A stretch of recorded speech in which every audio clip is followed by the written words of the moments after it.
For most hunters, deer season is a 365-day process throughout the year. There isn't a day that passes without the thought of a whitetail on their brain.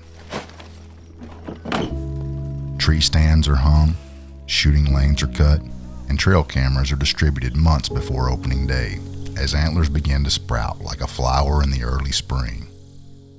We sort through pictures while anxiously waiting for the one that stops us in our tracks and makes you say, "Good grief."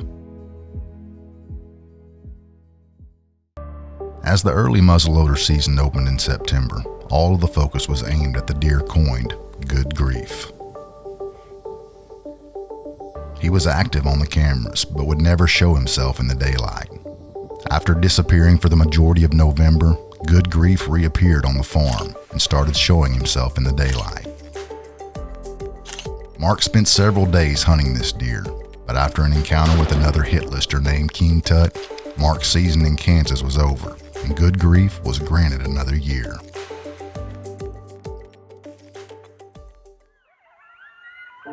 On Christmas Eve, Mark received a series of pictures followed by another disappearance that concerned everyone on the team.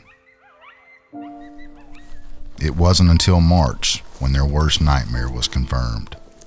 Well, we're here in Kansas, and it's a really, really sad day for me.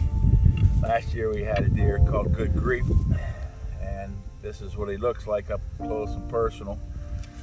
It was our deer for next year, and our last picture was about 2 months ago, and it was not more than 100 yards from here with coyotes behind him, and we kind of was hoping this wasn't going to be the ending for him.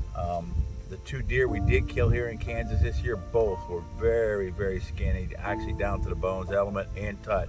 I'm not sure, when we shot them, we said we weren't sure that they were going to make through the winter.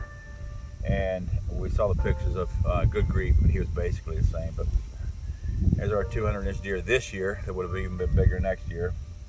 Unfortunately, Mother Nature is brutal, and sad day for us. Receiving closure on a deer of this caliber in this form is never an enjoyable moment. You recall all the work put in for a chance at an encounter with this buck. The respect for the animals you pursue leaves you saddened for his life to be lost in such a gruesome manner. Although the story of Good Grief has come to a close, a new book is already being written for next season.